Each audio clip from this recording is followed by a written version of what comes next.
raising capital from the public markets without a mandate on what the underlying entity is. So, to give you a perspective, imagine you buying, you giving money to people on the promise that they would acquire an operating company in the next 24 months to deploy this capital. That's very interesting, right? I think that's something which is going around in the developed world for quite some time, not with that great deal of success. So then why are we looking at special purpose acquisition company? Yes, SPACs as it is called. Recently, Bill Ackman, one of the noted investors in US, has used this vehicle to raise $4 billion of capital from the public markets. And that triggered the interest on what could be the potential rationale behind doing such a transaction. When we did a deep dive, I mean, the outcome was fascinating and why we should learn a lot from the developing economies in terms of how capital markets can be used for the overall development of the economy. Moving on, I would thank Subhash and Jugal for their efforts to get the presentation today for us. These are some of the terms. Pershing Square is the entity which was founded by Mr. Bill Ackerman. Yes, this is the agenda for the day. Uh, Understand what it is, how it's panned out, what are the elements into a SPAC IPO, what's the process, what's the structure, what are the advantages, what are the downsides, and what are the risks involved. So, a SPAC, as we call it, a special purpose acquisition company in US, it's a blank check company, right? So, where a development stage company without any specific business plan or has indicated that its plan is to engage in a business combination. So, let's say today I say that I don't have a plan now, but I intend to acquire companies in a particular space. So, moment you say that, or this is the potential which I'm looking at, so you are raising money more like a venture capital fund. Just that instead of going to a few high net worth individuals, you go to the market at large. And the advantage is once the fund raises money from the public, it gets listed. You could very easily merge the fund, the underlying company which you acquire with the fund. So effectively, the company gets listed without much of a distraction of the management team in the entire listing process. So here is a case where listing precedes investment for as far as the company is concerned. So very interesting concept.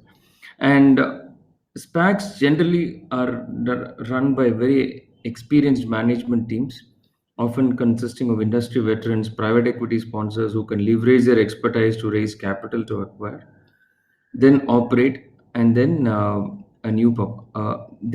a new public company.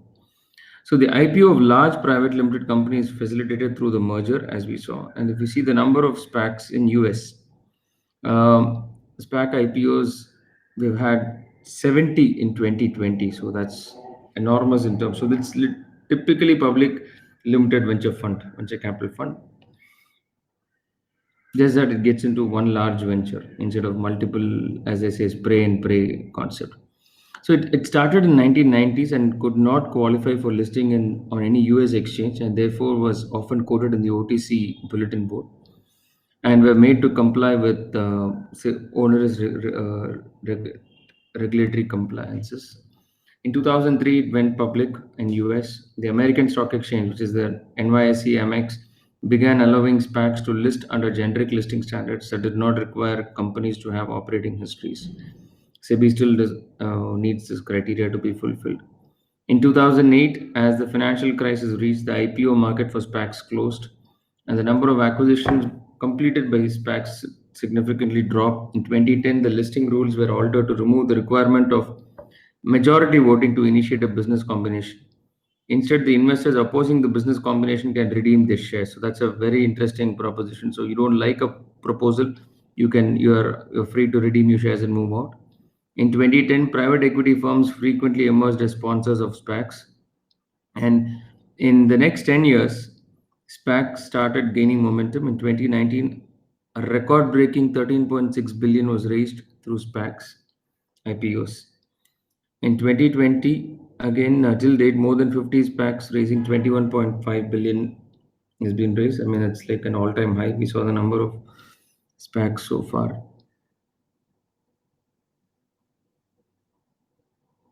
No, it's taking some time.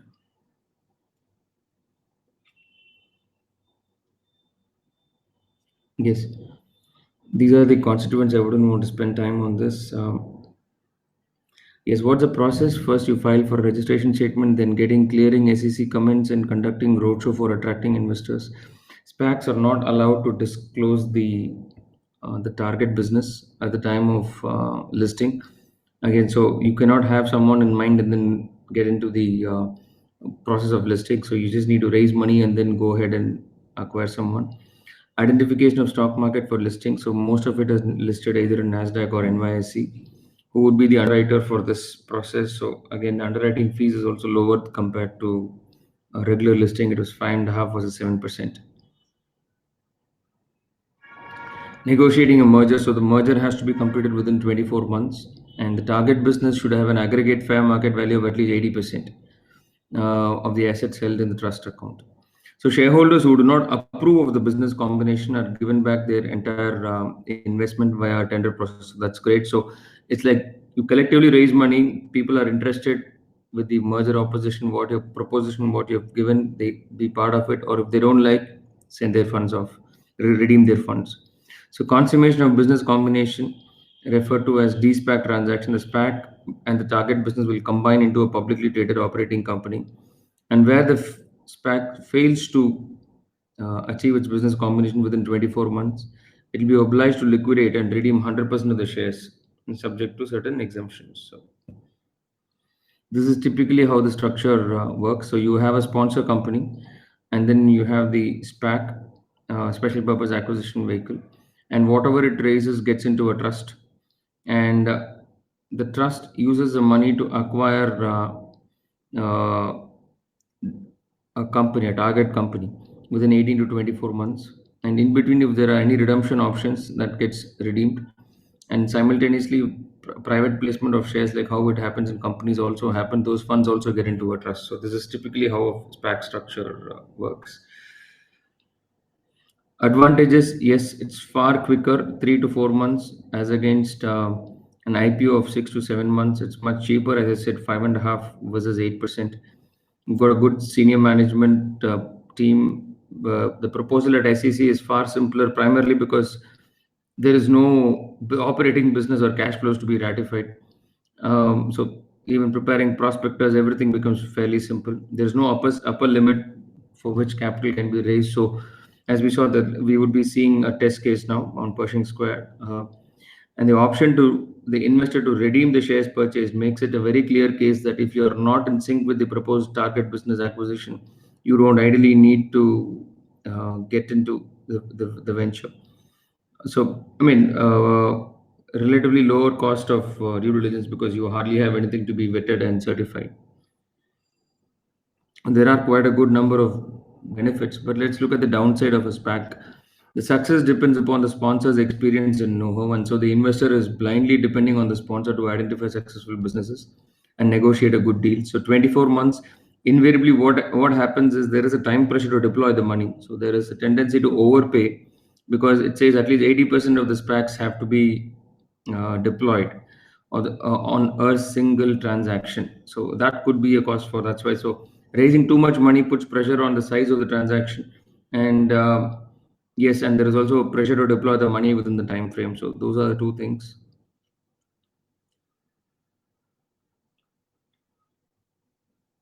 So the risks involved. Okay, so was an in case of an IPO, the possibility that the market will not be receptive to an offering or will undervalue the company. The valuation is susceptible to market demand, and the management will have the sole control of the business, and they may lack experience in certain fields. But when you look at SPACs, again, the risk that shareholder will opt for redemption, resulting in lack of money to complete the business transaction. So, as we saw, one safeguard for investors is if the the SPAC investors are not keen on the target acquisition, they can go ahead with a withdrawal of redemption of the investment. Likewise, imagine if a large amount of money gets withdrawn through the redemption route, then the funds become insufficient. The valuation in a business combination with SPAC is negotiated between the target company and SPAC, and there could be huge redemptions if the target business is not appropriately valued. There's always a question of whether the SPAC's management team that raised the funds will end up replacing the management of the target business. So that's the other concern. Would a financing team replace an operational team which is built? So now let's look at Pershing Square Taunton Holdings. This is a SPAC 2020, which raised $4 billion very recently.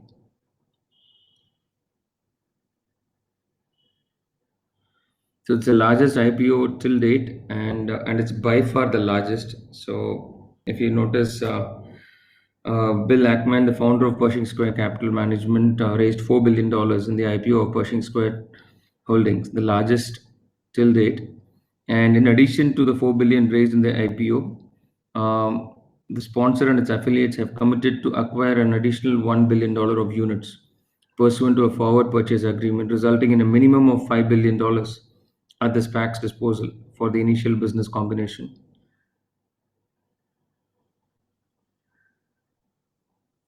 And these are the related parties. All the four affiliates of Pershing Square are the related parties to the transaction. So, what was an offer to the public? 200 million units at $20 per unit, having an aggregate 80% of the voting power. Each unit consists of one Class A share and one ninth of one redeemable warrant. An aggregate of 44.44 million redeemable warrants will be distributed on a pro rata basis to the existing holders of Class A common stock remaining after the redemption of quitting investors. Each of the whole redeemable warrants entitles a holder thereof to purchase one additional Class A common stock at $23. So this is the structure. What's an offer for the public? So the directors have purchased warrants with underlying shares, again aggregating close to $2.8 million.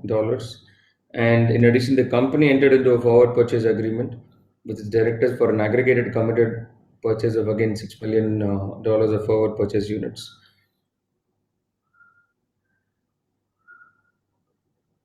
So typically, I'm not getting into the specifics of the transaction because that would be like okay. Now, at the high level is what? Let's look at the numbers at large as far as this transaction is concerned. Okay, so number of units for the public, they've raised about $4 billion from the public.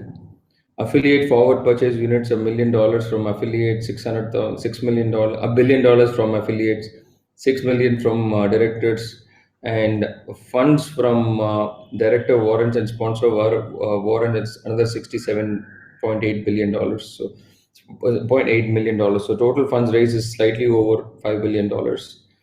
Underwriting commission paid was $35 million. Commission payable to DSPAC at the time of merging the two is about $56 million. So the net funds for business combination, as you would see, is about $4.9 billion. And what they currently have in the trust account, we saw in the structure, what we originally mentioned some time back, it's about $4 billion. Assuming there are no redemptions which are happening, the company will have a minimum equity of $5 billion and a maximum of $7 billion. That's the additional $2 billion forward purchase if exercised for use for the acquisition. So that's massive compared to where compared to the current markets in the scenario. The company aims to look at some very specific portfolios. Let's look at what is the target business, what they're planning to acquire in terms of characteristics. This is the audited balance sheet. There's hardly anything in this at this point in time. It's all straightforward. What triggered SPAC? Yes, one, the acquisition of minority interest. Traditional SPACs acquisitions are characterized by substantial dilution of management and control of target business, resulting in SPAC sponsors gaining control. This was one of the lacunas which we had mentioned as to why SPACs are not very advantageous. However, the PSTH SPAC will execute a transaction in which stockholders will own only a minority stake in a large capitalized private company. So that's where they are looking at.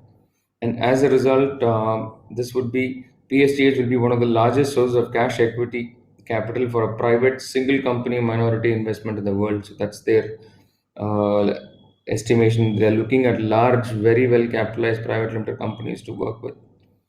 Traditionally, the sponsors will pay a nominal amount for, let's say, $25,000 for a number of founder shares offered to the public, resulting in sponsor holding 20% of the total shares outstanding after the completion of IPO. Here, they are given warrants that can be exercised only after 20%, only after 3 years from the date of business combination. So, see, effectively, they are postponing their gratification. And this is a target company which they are looking at, a company with free cash flows and proven track record, competitive advantages like in Warren Buffett's case, the moat around the investment, limited exposure to macroeconomic factors like macroeconomic factors, risks, and regulations, strong balance sheet, large capitalization with the likelihood for inclusion in S&P 500, minimum capital market dependency, and exceptional management and governance. So these are their requirements. SPACs in other jurisdictions, if you are to look at a global comparison, Europe it began in 2005, 2 years after it started in US, restarted in US. 50 plus SPACs are listed in London over the last 5 years. Unlike US, European stock exchanges do not require a target business to constitute 80% and of the net assets held in trust. So you can look at smaller targets as well, and they're allowed to have a predetermined target company. So unlike the case of US, where you are not supposed to have identified, here you can identify and then you can look at raising capital, showing that particular opportunity. So, and here, therefore, the investors are not given the opportunity to redeem their shares in the except on the failure of a business combination. So this gives, sorry, the sponsors some certainty. As far as Asia is concerned, SPACs are yet to gain popularity because first we are economically not that well off, and second, from a thought process perspective, we're still largely a conservative civilization. South Korea became the first Asian country to implement SPAC regulations and allow SPACs to list. At present, only South Korea and Malaysia have SPAC regulations, and in these countries, an extended time frame of 36 months is given. And recently, there's been a surge in Chinese target companies amongst merging with US SPACs. So,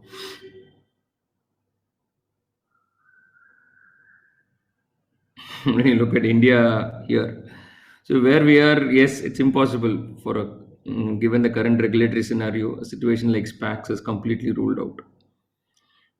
The SEBI ICDR norms require a company to have a net tangible asset of at least 3 crores in each of the preceding 3 years to be eligible to make an IPO.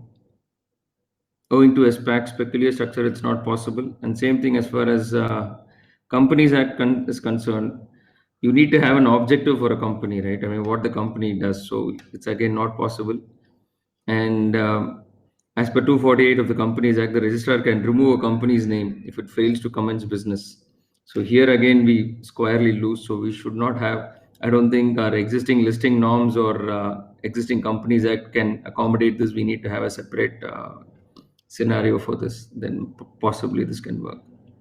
So yes, these were some of our thoughts, friends. You have anything to say? Glad else catch up again on a conversation of relevance. Thank you.